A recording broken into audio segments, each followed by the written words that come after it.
there are some physicists who are attracted to this idea, and some think it's, hogwash. Nobel Prize winner Steven Weinberg, a very respected scientist, said that the multiverse is the only way to go. I'm Misha Da Vinci. This is the Griff Podcast, conversations to get you ready for the future. Joining me on this episode is Paul Halpern. Paul is an American author and professor of physics at St. Joseph's University in Philadelphia. He has a PhD in theoretical physics, an MA in physics, and a BA in physics and mathematics.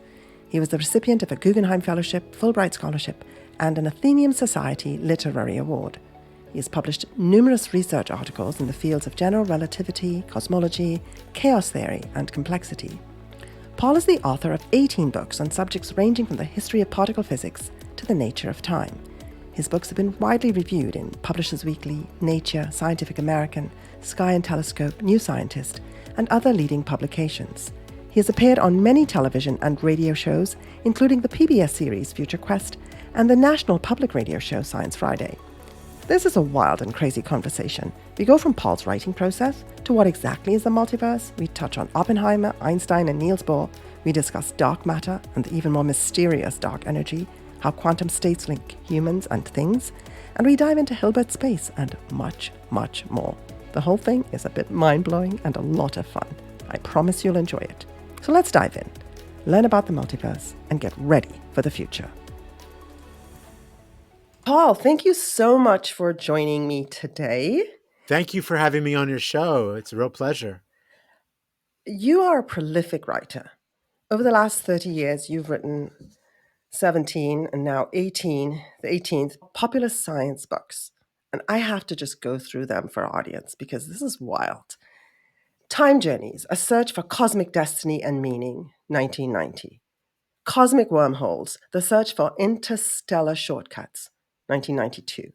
The Cyclical Serpent, Prospects for an Ever-Repeating Universe, 1995. The Structure of the Universe, 1996. The Quest for Alien Planets, Exploring Worlds Outside the Solar System, 1997. Countdown to Apocalypse, Asteroids, Tidal Waves, and the End of the World, 1998.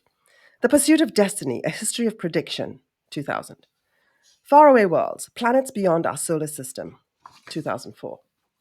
The Great Beyond, Higher Dimensions, Parallel Universes, and the Extraordinary Search for a Theory of Everything, 2004. Brave New Universe, Illuminating the Dark Secrets of the Cosmos, with Paul Wesson in 2006. What's science ever done for us? What the Simpsons can teach us about physics, robots, life, and the universe, 2007. Collider, The Search for the World's Smallest Particles, 2009. Edge of the Universe, A Voyage to the Cosmic Horizon and Beyond, 2012. Einstein's Dice and Schrödinger's Cat, How Two Great Minds Battled Quantum Randomness to Create a Unified Theory of Physics, 2015. The Quantum Labyrinth, How Richard Feynman and John Wheeler Revolutionized Time and Reality, 2017. Synchronicity, The Epic Quest to Understand the Quantum Nature of Cause and Effect, 2020. Flashes of Creation, George Gamow, Fred Hoyle, and the Great Big Bang Debate, 2021. And now in 2024, The Allure of the Multiverse, Extra Dimensions, Other Worlds, and Parallel Universes. I'm just going to die just reading the list. It's incredible. Okay, so we're going to get into the multiverse. But before we get into the book and all of those concepts and all of that exciting stuff, how did you get here? Like, what brought you to this point? Or even to begin writing all of this incredible body of work? Well, from childhood, I've been very interested in science fiction and the idea of other universes, other worlds, and, other possibilities, in our world. I read people like Isaac Asimov, Ray Bradbury, and so forth. I was a big fan. And then I was also, I found one of my best subjects was mathematics.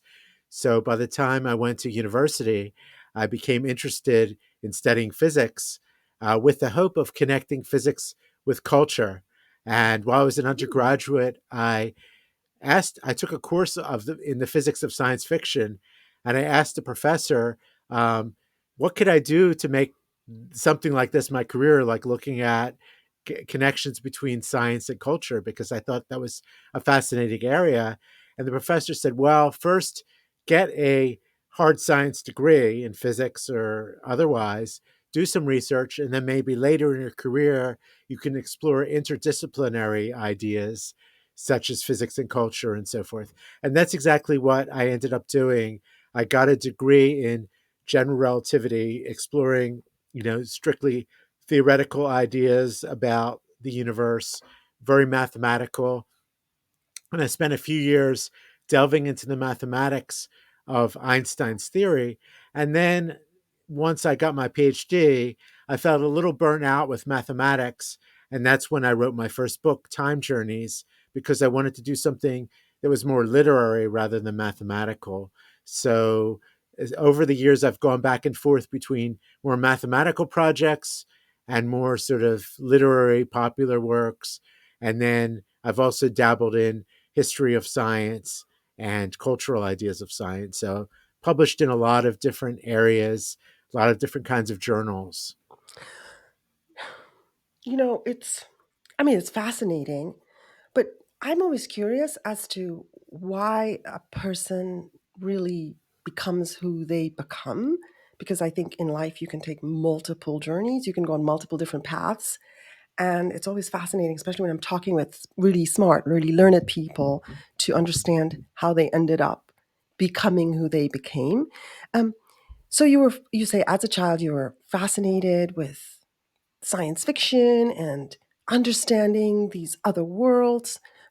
Was there any particular moment or particular piece, film or book or idea that sort of got you, that really struck you as super interesting, like something that made you think differently about life? Because I think we're born into this world and then we sort of are confined by what our senses tell us. And most people are trapped by what our senses say. They can hear this, I can see this, I can feel this, I can do this. And we sort of limit ourselves to that reality. And clearly, you have done something different. Well, I think one turning point for me was reading a book by the great physicist George Gamow, who my previous book was partly about, uh, a Ukrainian born physicist who came to the United States, and he wrote a lot of popular works. And one of his works was called One, Two, Three, Infinity. And that had a lot of very wild stuff in it, including the idea of the fourth dimension, which, I think it was probably I was about 14, 13 or 14 when I read the book. And it just blew my mind. Like the idea that, there would be other dimensions besides length, width, and height, and, worlds out there. And that was one of the ideas that really fascinated me. I think other ideas like time travel and space travel also, fascinated me. So I began to think about these things, and I was astonished, that some of these ideas are talked about by serious scientists, by physicists, and that drew me into the sciences. Hmm. I'm not a physicist. I don't understand. I don't, haven't really studied physics. I'm not even like a sophisticated layperson when it comes to physics. But I think that we're at a time when humans are so dissatisfied with where the world is and how life is, how civilization is unfolding, and how humanity's interaction with, how our interactions amongst ourselves and with each other, how that's sort of playing out.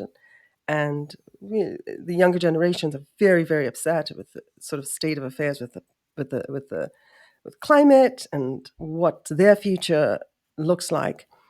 I think the idea that maybe there are other possibilities and other worlds to explore, real or imagined, just that possibility alone will open up our imagination to new possibilities, and new possibilities allows for new eventualities. Yeah, so I love the idea of this podcast, getting ready for the future, and I think, you're right that in getting ready for the future, trying to prepare ourselves, it is great to think about alternatives. Yes. And that is really the attraction of the cultural idea of the multiverse, not so much the scientific idea, but culturally we see the multiverse as an example of our passion as human beings to ask the question, what if? What if we had taken a different course in history? What if, for example, if the South had won the Civil War, or, the Allies had lost World War II? Mhm. These are things that are explored in science fiction, but also in our own lives. It's good to look back at all the, uh, decisions we make, and think about what would happen if we had made a different decision. And perhaps it could be a source of pride if you've made good decisions in your life, and you kind of say, I really can handle this. I've made good decisions in the past, so I expect that I'll continue to do that. And there's, of course, a certain amount of chance, certain amount of luck, good luck or bad luck, but sometimes it's good to probe how we make our decisions and the choices we make and why we do so. And it kind of gives us a window into our own minds. Absolutely. And also, I mean, if we made a choice in the past and it was rewarding or not, we can also we become aware that we can make a different choice now. We don't have to continue in any particular direction. We're not locked into a particular reality. There may be other options. And I think you, in your work, have really sort of brought that to the wider world and attempted to break down these concepts based in science and Mhm. physics and sort of bring it to humanity and say, hey, people, look at this. Look at this. I'm not a psychologist, but in my personal life, I believe that it's important to have not just a plan A, but a plan B, plan C, and so forth. Always have different backup options. And if you're applying for something, a job, or some opportunity, it's always good to think, well, if this doesn't work out, what are the other options? And to come up with alternatives, and to be very flexible in your life, and very positive thinking. That's my personal philosophy, not so much, Yeah. that doesn't really have so much to do with physics, but that's a good plan to have. And I remember as a graduate student, I spent a few years immersed in mathematics, and at one point I just felt almost like a calculational zombie, because I was just doing calculations all the time and didn't really have much of a life outside of that, Hmm. and feeling a little bit lonely and isolated in my graduate program. It didn't really help that it was a program that was on an island near New York, Long Island, which gets very cold and snowy and windy in the winter, so it can feel kind of bleak. So I was kind of doing the soul searching, and then I thought, hey, I've written some, not particularly good but fun poetry, and so I joined at that point a coffee house where I could present my poetry. And that gave me an outlet, a creative outlet that was very different than the mathematics. And that opened up my mind to say, hey, wait a minute. I'm not just someone who does calculations, I have other sides of my life. And that led eventually to me deciding to write my first book, Yeah. um, Brilliant. which I hope which I hope was a lot better than my poetry, because my poetry was just kind of okay. Yeah. I, So that led me to kind of a second career as a writer. So that was kind of a fun option, and I'm glad that I made that choice in the realm of all possibilities. we're going to get into the book and multiverses and all of that, but you are prolific as a writer. How do you do it? I mean, that's just insane. Last I read, I'm like, oh my God, I would love to be able to do a micro amount of that. Well, people make choices in life, Mm. and I tend to be as a fairly focused individual. Sometimes I kind of bash myself a bit because I procrastinate a bit, but I think everybody always does some degree of procrastination. But then I won't spend hours and hours binge watching something for fun. Uh, Normally, I did some binge watching for my book. I saw a lot of shows about the multiverse, and I felt like, well, this is for work, so I felt like I could do the binge watching, but I don't watch a lot of television. I've kind of, in a way, a little bit of an austere life. Mm, I don't I'm not on social media except for, work. Twitter X to do stuff about history of science. So I've kind of made the decision to be, very focused, and the things I do outside of science, exercise and things like that, I'm very focused on too. So I just kind of have developed kind of just in a natural way, a kind of life where I'm focused on certain Yeah, things. And everybody makes their own yeah. choices.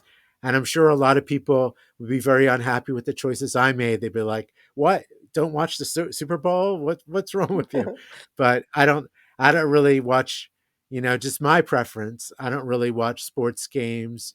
I'm kind of like, rather than watching sports, I'd rather do my own exercise or do something else. But other people are into, watching television or, you know, streaming stuff and so forth. And it's just not my bag. I'm more into, focusing on a few activities. So that's how I've been so prolific. So you're more of a producer rather than a consumer. You're like, I'm going to create something. I'm going to write rather than sit and watch someone else's something that they did. But you enjoy writing.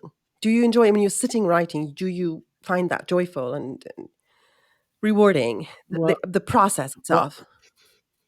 well, I go into different phases with my writing. Mm, So, um, the first phase for any project or any book involves a bit of self-doubt, and I sit down and I'll write a paragraph.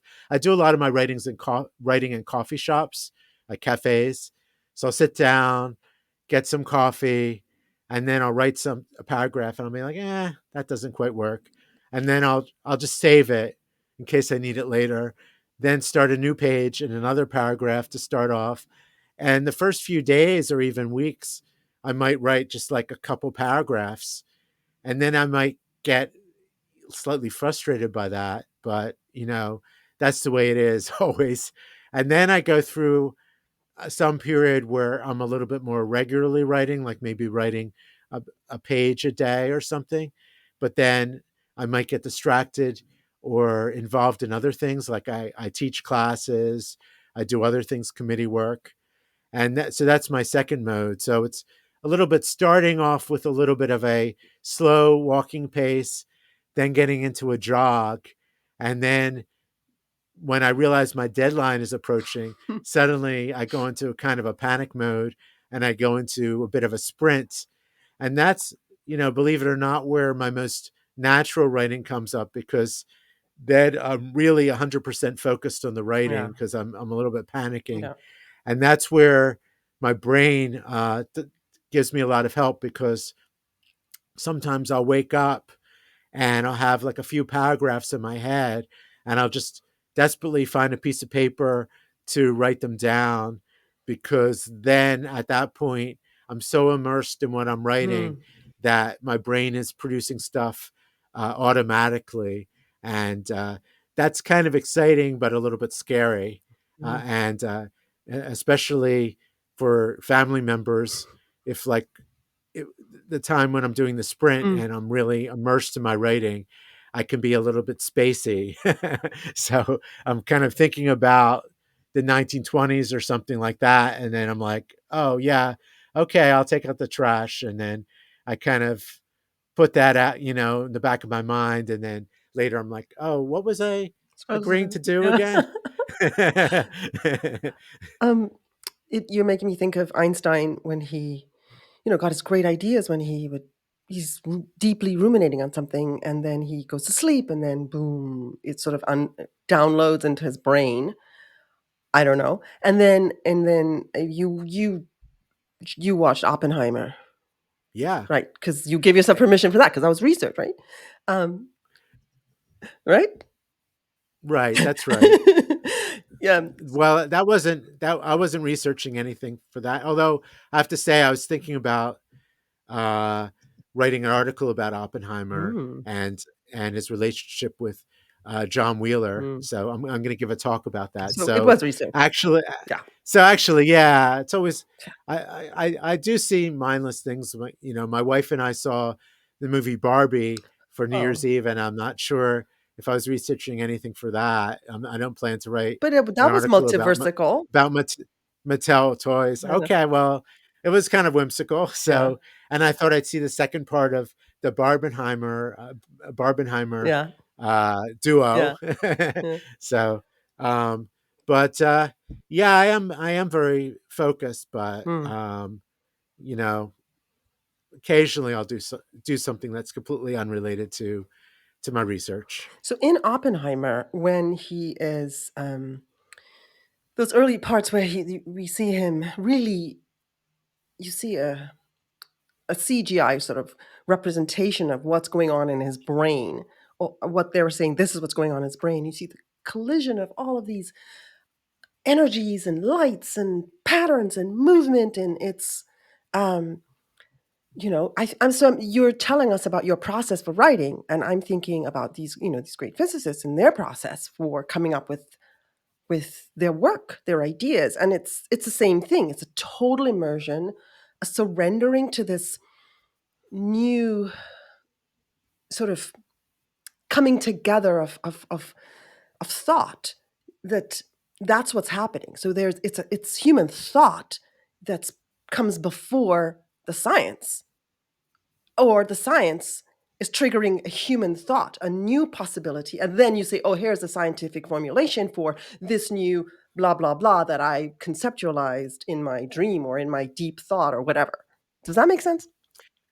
Yes, I remember my advisor, the great Max Dresden, who was a Dutch physicist who I admired very much.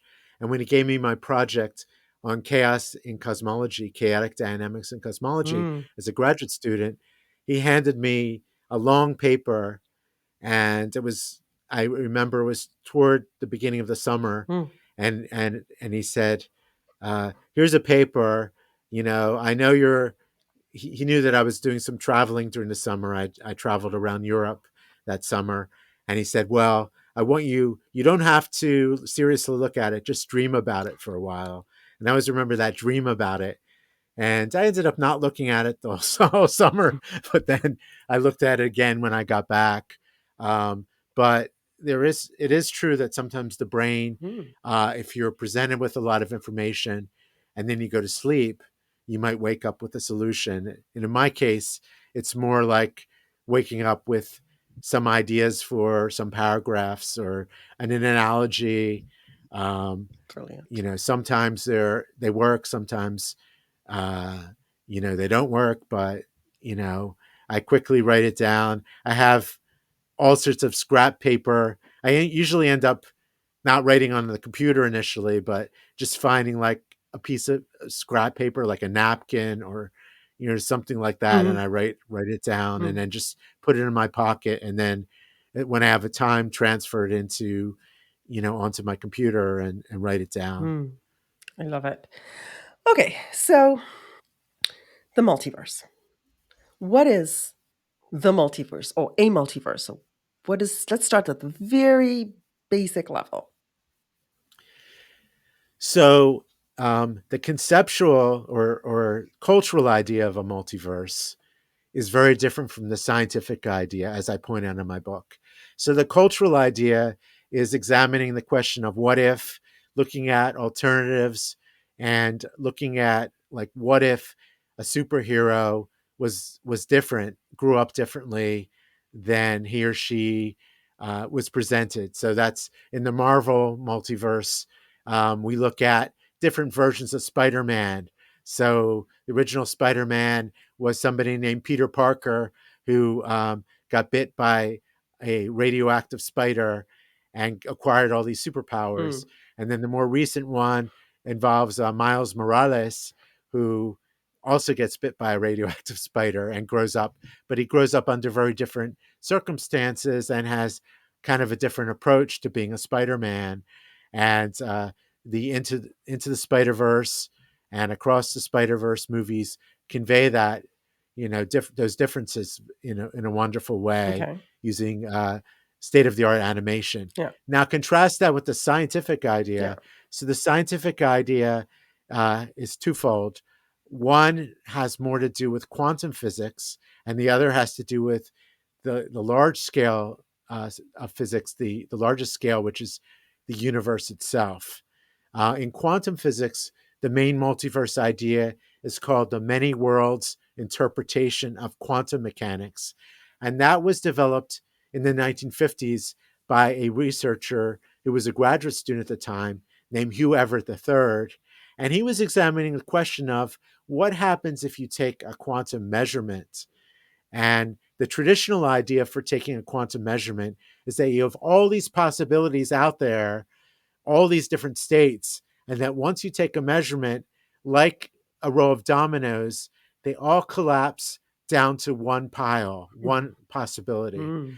And that was the idea advanced by the great quantum physicist Niels Bohr and the great mathematician John von Neumann. And they said it's human observation that collapses the quantum state from an array of possibilities down to one possibility. And Hugh Everett said, hey, wait a minute. Why should people Mm. be able to do that task? What's special about people? Mm. There should be something that's more natural. So instead of saying that there's this collapse, he said that all the possibilities exist eternally, they just evolve over time, and that people are part of this network.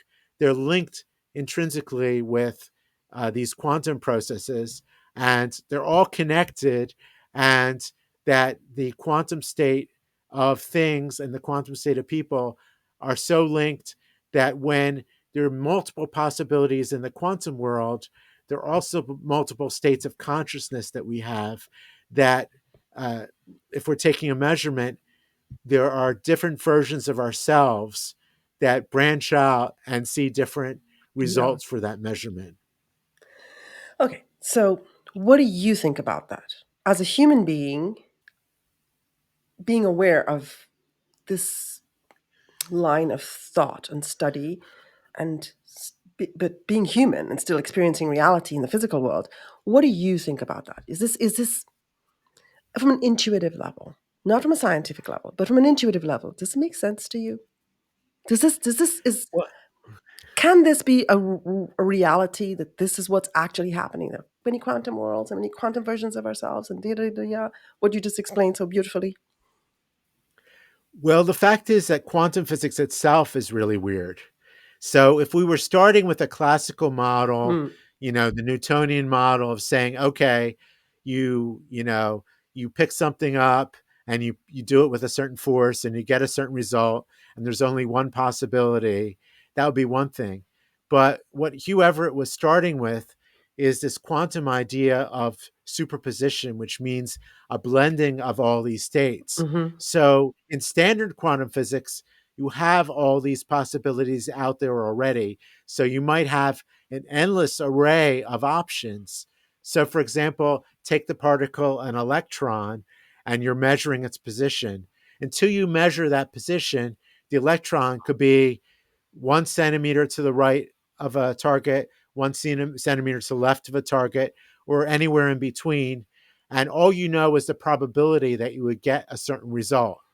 So you're told what the most likely result is, but you have a blend of results until you take the measurement. Right. So that is really strange in and of itself. So that's my position. You're starting with something strange, and then you want to explain why, in this strange labyrinth like world of quantum Yeah. physics, you end up with what we see, and that's one option.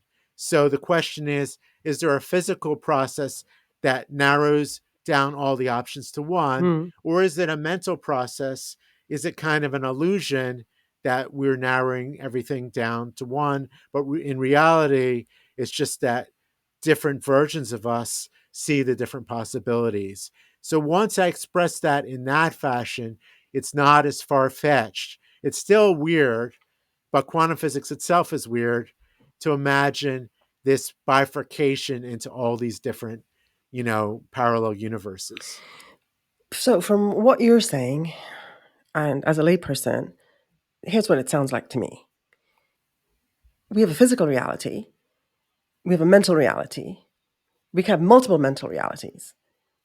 We have different sort of the idea of different dimensions of consciousness. So should I would let's say awarenesses, because consciousness sort of brings into other things into play and people may get confused. But let's say there are different dimensions of awarenesses. So we have awareness at a physical level, which is very dense and crystallized in time and space. It's very specific, right? You can feel it, you can touch it, you can sense it. And it's here. And so from a physical point of view, all of these other realities sound weird because they're not translatable in a physical way as we know it.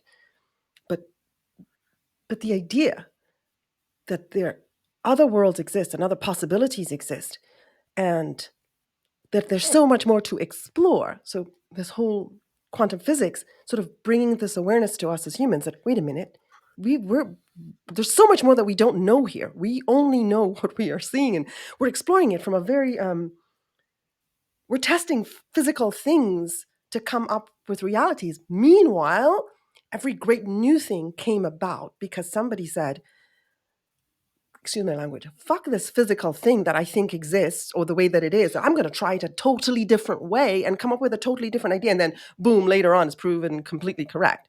So maybe this whole weird world, that all the stuff that you're talking about is for us humans, normal people, this is like a beckoning forward into new possibilities. And we don't have to be limited by the sad, messy world that we live in. But hey, look at this.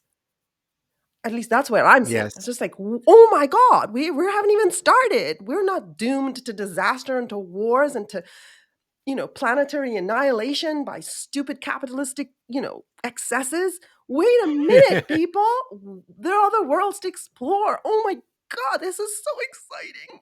That's what it feels like to me. I'm like, yes. Like, I think the 5-year-old in all of us is going to say, yes, I knew it. I knew that adult evil world, that horrible adult world that I'm going to be trained and programmed and brainwashed into existing in with tiny little boxes that confine me to somebody else's belief system. That's not really what's going on. That multitude of possibilities exist. So now, Paul Halpern, expert and genius in this field, what hope can you give humanity now that you've studied all of this? What new possibilities have you found could potentially exist that us normal humans can get excited about? So that that's a really cool interpretation. So it's true that, and I'm not a neuroscientist, so this is a little bit outside my purview, Mm, but it's true that the brain will focus on particular bits of sensory input, and the things we focus on or perseverate on, you know, sometimes can be kind of a choice. And mm, we choose what to give our attention to, mm, and I think sometimes that choice, and to get in a little bit into politics and modern culture, mm, sometimes that choice is shaped by our experiences and our environment mm, and our perception. And once again, this is outside of physics, but our perception of other people, other mhm, cultures, and so forth is sometimes shaped by the environment we're in. But there might be other environments or other situations where suddenly we realize that, wait a minute, those ideas were very restricted, mm, and and then suddenly our minds open up to other possibilities. And that's why, on a personal note, I really appreciate travel mm, and coming into contact with other experiences. And I've been lucky enough in my life to visit other cultures, to experience other cultures, and living, or residing in places, for example, where they don't have electricity or running water, and seeing what life is like there, and giving myself a different perspective on life, what's important in life. And I like to think of all other options, and that's why I think I appreciate diversity in people, diversity in experiences, and so forth. And that, doesn't have so much to do with physics, but just being, an open minded individual and, encountering a lot of possibilities out there. And in physics, I guess it's important to stay cognizant of the fact that, as quantum physics tells us, objective reality cannot be measured all at once. That's the Heisenberg uncertainty principle. So if we say we want a completely objective picture of the whole universe, down to every atom, down to every particle, and knowing everything all at once, that's impossible. So that opens our minds to the idea that there are parts of the universe which we don't have access to, we don't have knowledge of. And similarly, in cosmology, the radius of the observable universe is finite. Mm-hmm. There are regions Yeah. beyond observability because of the speed of Yeah. light that we don't have access to. And that brings up other ideas in the multiverse, that there are other bubble universes out there that maybe could possibly have collided with ours in the early history of the Big Bang, which is one way of measuring them, Yeah. but might be inaccessible today, to today's detection. Are there parallel universes that exist alongside this one in another dimension of awareness? So that we don't have to physically leave planet Earth, but we can tap into it in some other way. Well, that would Theoretically, be beyond theoretically. beyond physical science. So But conceptually, as someone exploring the space, what have you learned about the multiverse? Because when you say quantum, if we look at quantum physics, based on what you're saying, until we measure it with until a human being measures the thing, it has a multiple possibilities exist. Until we say, oh, it's this, many possibilities exist in other states. So it's in a state of affairs where many possibilities exist until we define it as this, and then you said somebody else comes along and says, no, all those other possibilities still exist in other places. Okay, but where are these other places? At what is the dimension where these things exist in reality?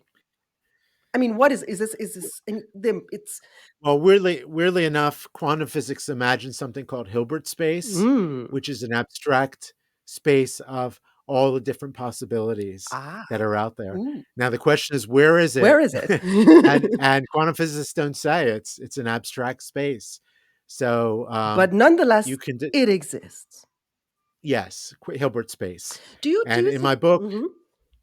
my book, I use an analogy also developed by the great mathematician David Hilbert of a hotel with unlimited rooms Mm, and with an infinite number of rooms. mhm. And it always has a vacancy because even if all the rooms are full, you can always move people over, because there's an infinite number of rooms and create more space. And that's the odd feature of Hilbert space. So, it's possible that this is some connection with the mind, but Yes, you but know yeah, uh in our imaginations we also ponder other possibilities out there, which is more of a mental states rather than physical states. right.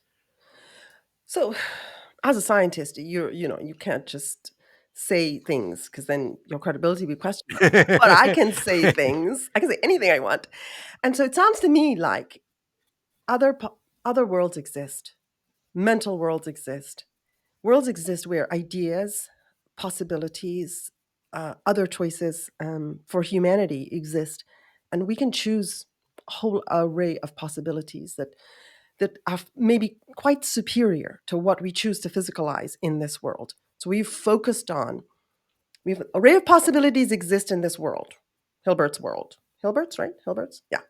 Oh, Yeah. an array of possibility exists for humanity's future in Hilbert's world, and we can choose whichever one we pick. Right now, we're picking the maybe not the worst because it probably could get a lot worse, but we're making poor choices by focusing on outcomes that lead to all the kinds of things we look around and say we don't want to do. So we're looking around saying, I hate this. Why is this happening? Oh my God. The world is going to bust. Look at what we're doing to each other. And maybe we could choose another reality. Maybe if enough people decided to pick another choice from Hilbert's world and decide to manifest on the physical plane something better by focusing on that, we could have different options. I mean, if you think about it, Paul, the people who go out and build new companies, these startup founders who create new incredible possibilities, right? They're not focused on the old world that exists and fighting against the man's inhumanity to man. They're not focused on that. They're focused on saying, pulling down some idea, maybe from Hilbert's world, or Plato's world of ideas. I would always use Plato's world of ideas, which I thought was pretty brilliant. I said, okay, let's go to this dimension of consciousness, the world of ideas where almost anything is possible that we can dream of. Really cool, incredible, immensely awesome things that actually give humanity hope and possibility and joy and fulfillment and excitement. And why not pull from there and then focus on creating that rather than focus on fighting the old and all we do is when we fight the old, we repeat the cycle. So, because we're focused on that, so we keep creating that based on physics. Sounds like that's what it sounds like to me. So, am I in the realm of making sense, or is this nonsense? Well, I think psychologically, what you said is really valid. That people can get stuck in a rut, and sometimes, something shakes them up in a good way, and then they say, "Wait a minute, there are other possibilities in life." I know people who, at some point in their lives, were locked into a job, and they kind of said, "Hey, wait a minute, do I want to do this the rest of my life?" Right. And they switch careers, and then are a lot happier that way. So it's always good to re-examine our options. I'm not sure if Hilbert, who was a mathematician, really talked about, Hilbert space in terms of psychology, and he was kind of very abstract about it.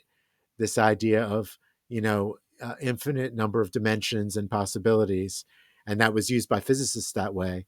But other some physicists like Wolfgang Pauli Mm. famously tried to apply physics to the mind, and in his collaboration with Carl Jung, and tried to and this is talked about in one of my other books, Synchronicity, Mm. that they were trying to find connections between quantum entanglement and the idea of connections, synchronous connections between people. So some physicists do try to apply their ideas to psychology. So I kind of see that sometimes the physics ideas as a good metaphor Mm. for psychology, Yeah. but I'm a firm believer that people should look to the specialists and neuroscientists, psychologists, and so Mm. forth for ideas about the mind and the brain. But there are some really good psychologists out there who emphasize positive thinking, and that positive thinking can uncloud your perspective and make you see a brighter future ahead. Okay. We're not going to try and make you say something you don't want to talk about. Thank Okay, you. so the allure of the multiverse. Why did you choose that title? Why allure? Like, what are you going for? Well, I'm going for the idea of, I tried to make the title a little bit ambiguous. So I wanted to say that there's an attraction to this idea, but not saying whether or not it's necessarily valid, because Mm. I'm open minded. There are some physicists who are attracted to this idea, and some think it's hogwash, think it's Mm. rubbish, and Mhm. are like kind of like, how dare you talk about science fiction? So I get that on social media. Sometimes I'll post even the title of my book, Mm. and I'll get a variety of reactions like, wow, that's so cool, I'd love to read about that, versus like, that's just science fiction, has nothing to do with science. And I'm thinking, well, Nobel Prize winner Steven Weinberg, who was a very respected scientist, said that the multiverse is the only way to go, and wrote articles about that. And it's like, okay, if Nobel Prize Yeah. winners give it some credibility, then at least we should consider it, at least think about it before rejecting it. Yeah. So it's I think it inspires a lot of strong emotions, Mm. and that's what I was going for with the title and with the Mm. book. Like, this is something that draws on a lot of emotions, both positive and negative. What do you want people to sort of learn from this book? What do you hope that the reader will how will it change the reader in your what's your hope? Well, there are a few messages that I want to convey with the book. One is that the cultural idea of the multiverse and the physics idea of a multiverse are very different. Like physicists are not saying, like, oh, well, we're going to have a portal in which you can walk through and then suddenly you meet someone who's, very similar to you, but is evil instead of good. I mean, that's science Yeah, fiction. yeah. So I want to make sure people distinguish that from the science, which is about the quantum world and about cosmology, the idea of bubble universes and so forth. So that's one point. The second point is that we need to at least consider the possibility that in order to complete the science of the observable universe, we may need to concede at some point Mm. in including some elements that are not directly observable. Mhm. So, we can think of it as, we have a science of the earth. So we have ideas about what's inside the earth, Mhm. and everybody agrees there's a core, there's a mantle, and so forth, the crust of the earth. But we say, okay, has every inch of the center of the earth been mapped out? And the answer is no. Mhm. There could be parts of the center of the earth, there could be parts of the ocean that haven't been mapped out. Um, and just like there's parts of space that aren't mapped out, and there are, entities in space that called dark matter and dark I energy was I that was we just were gonna ask you about that. I wanted to ask you about so let's finish your thought and then I wanna talk about dark energy, dark matter. okay. Mhm. So there are substances in space that we don't know what they are. So there might be enclaves of space beyond the observable that still play a role in our constructs of the universe. So I want people to at least be open-minded to consider those options. Yeah, yeah. I wanted you to tell us about dark matter in us after this, but I want people to, in listening to you and in getting your book and reading it, to have a more hopeful approach to the future. Like maybe there are opportunities that exist for us, and maybe we're not doomed to destroy ourselves because there are new things that are yet to be uncovered that may provide solutions to the big questions and problems that we face. So anyway, so I want people to be hopeful. But okay, so dark matter, Paul. What's this dark matter? So dark matter is a kind of invisible, unseen glue that holds galaxies together and holds galaxies uh, together in and of themselves, but also combines them into clusters and so forth. So gravity explains why, for example, the Earth goes around the sun, the moon goes around Earth. But once you get up to the galactic scale, Mm-hmm. gravity in and of itself does not explain why galaxies are stable. In fact, if you took all the visible Mm. material in galaxies Mm-hmm. and mapped it out, it doesn't provide enough matter to hold galaxies together. So a lot of people think that there is invisible material Mm-hmm. in galaxies called dark matter that provides the missing glue to hold the galaxies together.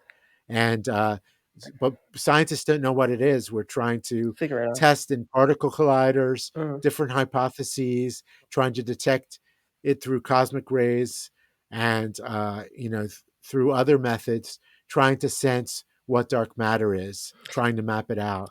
Do we know? So we know that in the solar system, the planets go around the sun, and the moons go around the planets, et cetera, et cetera, et cetera. And then the sun goes; it has its own motion that's moving throughout the galaxy. So we know why and how the planets are operating around the sun. And we know how the sun is operating within the galaxy. Like the sun has its own sun that it's circumnavigating. Well, no, the sun is traveling around the center of the galaxy. The Hmm. center of the galaxy has a massive black hole, So that's a vortex surprisingly. of energy or power Yeah, that's holding everything in place. well, that supplies a lot of gravitational pull. Pull. Mm, Plus, plus, there's a lot of massive stars in the core of the galaxy, mm, but there's still not enough visible material mm. in the core of the galaxy to explain why the sun follows Oh. its orbit, and especially the very outermost stars Mm, really shouldn't be traveling so fast. But a great astronomer, Vera Rubin, mm. who many people think should have won the Nobel Prize, and that's a whole different What issue year was that? about well, she discovered these ideas in the 60s and Okay. 70s and Okay. 80s. Vera Rubin Mm, of the Carnegie Institution of Washington, okay. and she came up with this model for how galaxies operate, and she said there's a lot of missing stuff out there, Mm, and that became part of the theory of dark matter. And a lot of people think she should have won the Nobel Prize. There are a number of women, particularly in science, who were well deserving in the Nobel Prize who never received it. yeah, we know Um, that. Yeah. I was for I was fortunate enough to be involved in a committee Mm, that gave her. She has since passed away. mm, That gave her an award for her work. Uh, Close to the end of her life. So I was happy to play a role in the committee, the historical sites committee, which commemorated her work. But she should have won more accolades in her lifetime. But anyway, she along with another physicist, Kent Ford, were the founders of this idea, in the modern idea mm. of uh, of dark matter. There was speculation about that earlier on by someone named Fritz Zwicky, but that wasn't really taken very seriously. Um, in contrast to dark matter, there's dark energy, which is a cosmic repulsion that's forcing galaxies to move faster and faster away from each other. It's accelerating the expansion of the universe. And scientists similarly don't know what that is. Wow. Wow. That's so fascinating. I mean, just sitting here talking with you, I find to be so mind opening. Like it takes you out of the mundane, the minutia that traps us into, oh, I have to do this, I have to do that. Oh my gosh, all these things, and into the awesomeness of the universes that exist. And planet Earth is just one tiny little spot on it. Like, come on, like, oh my goodness, like so much is there to explore. Just thinking about it alone is transforming, I find. What do you Yes, it's very humbling mm, to think what do you about the size of the universe. I'm sorry. no, no, Go what ahead. when you in your work, you teach what's your course? What are your courses called? What's your theoretical physics? What are you teaching? Cosmology? Well, I teach a whole range of subjects Mhm. at St. Joseph's University, Mhm. from introductory physics to courses in astrophysics and cosmology, Okay. with a lot of range in between, plus cultural courses. Mm, Like last semester, I taught a course about the life of Einstein, which was very this is fun. great. What do you want your students to learn from all of this work? Like what's your hope for them? Like how do you want them to what do you want to change about? Not necessarily change, but what do you want them to gather? And what value do you want them to take from this incredible work that you do? Well, thank you. There are a lot of messages. One is to keep an open mind. Uh, Second message is to value and appreciate the scientific method of testing and retesting or verification, but to know that some things are not directly observable, but they might be indirectly observable. And another lesson is that physicists are human. They might be guided by prejudices and misconceptions and other ideas. So I look a lot at the history of physics and various physicists, and sometimes they didn't have the full picture and they were misguided. Even Einstein uh, changed his mind a lot about Mm, certain things. So physicists can change their minds and sometimes go off on the wrong path. So these are lessons that are important for everyone to learn. I love it. So, in your opinion, what's the most exciting, intriguing sort of development in your field? Like, what are you looking at with not necessarily bated breath, but with a lot of focus and attention? And what are you maybe watching to see unfold? Well, I'm very excited about the rise of what's called in our field multi messenger astronomy. Multi messenger means getting information from a few different sources.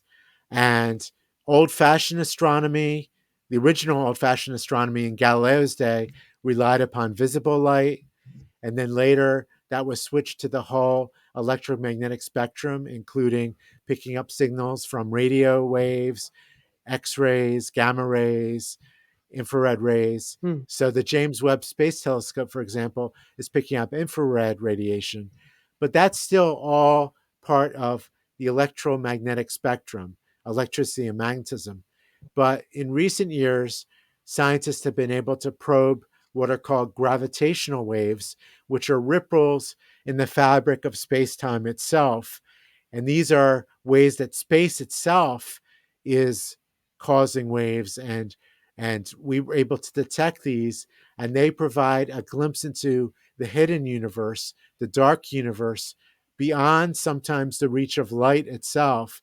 And that's extraordinarily exciting because it means we can reach farther back in time than when we have visible light and look at things that happen in the dark, so to speak, things that we don't pick up visible signals from, or even any kind of light signal, but we pick up gravitational ripples from. I was thinking about this recent Doctor Who episode where they were at the edge of the known universe. So the rest of it was the dark universe, the dark spaces beyond the edge of light. So beyond there was no light ever went, and it was super fascinating. Like, sci-fi has its merits. It does help us think about different things. We shouldn't take it literally, right? Um, okay, so are there? This is a little left field question, but it just popped in my brain.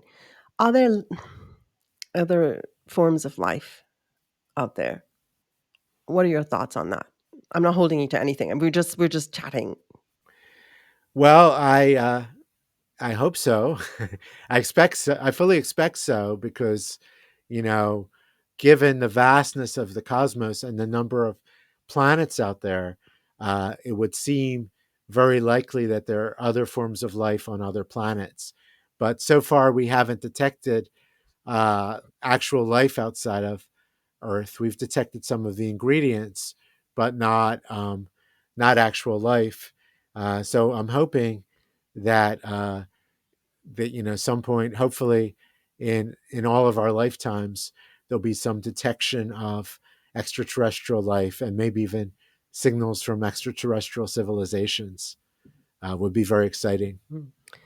And what about Mars?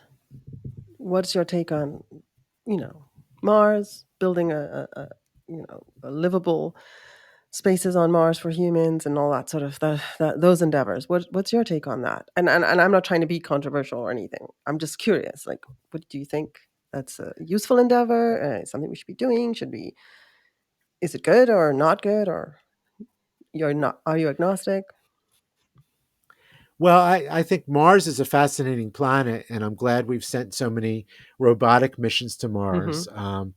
So it's an open question the value of a human mission to Mars. Mm, I personally would be very excited to see people land on Mars, and you know, be exciting to imagine a Mars colony. mm, But the conditions on Mars are very extreme.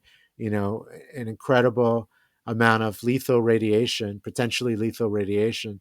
So astronauts there would need to be very well protected against it. They don't have the same relatively thick atmosphere that we have to keep out harmful radiation. So, but I'm very much in favor of space missions, including human occupied space missions. But I know these things are very expensive. So I'd also like, funds to be available to help, alleviate poverty and hunger and things like that on Earth. So I see the purpose of both things. yeah, I think we can do both. You know, we can do both. Okay, right. So, Paul, in every episode, I like to leave our listeners with sort of one thing to do or think about or consider, something that they can take away, saying, "Oh, I listened to that podcast," and they can drill down on one thing because people have busy lives. If you were to give our audience one thing to think about, do, take away from this, what would you suggest? Well, speaking as a person rather than as a physicist, Oh, I think the cultural idea of a multiverse involves looking at the question of what if and options in our lives. And I think as we address the future, try to consider possibilities in our lives, maybe not ones that immediately come to mind, but think about other activities, other hobbies, other places to visit. So looking at options and trying not to stay in a mental rut, but to be open to other possibilities, other cultures, other options in our lives. love it. Is there anything else you would want to say? Just that my book, The Allure of the Multiverse, is available at bookstores, online bookstores, physical bookstores, everywhere. And I think it's math free and very accessible. So I hope people enjoy it. I hope readers enjoy it. Yeah, it's the allure of the multiverse, extra dimensions, other worlds, and parallel universes. And I think, you know, I think it could change people's lives to sort of get into this kind of thinking, start to understand physics, even from a layperson's point of view. And you do a beautiful job of that in all of your books. I've not read you before. I'm going to go and get your books and start reading because I think it could bring a whole new way of thinking to my understanding. And I think that's so valuable as humans. And we can always learn more. So, yeah, everybody should definitely go get the book. And I'll provide links to everything, to your socials and your site and your works and the book so that they can easily get it. Paul, this was so great. Thank you I very much. It was a pleasure. I know when you get off, I'm gonna be like, I should have asked him this, I should have asked him that. But you'll come back later on in the year and talk to us again. How's that? Yes. And I have to point out in other universes, all those the questions you thought you might ask in this interview were asked in the other interviews. Oh my god, that's brilliant. I love it so much.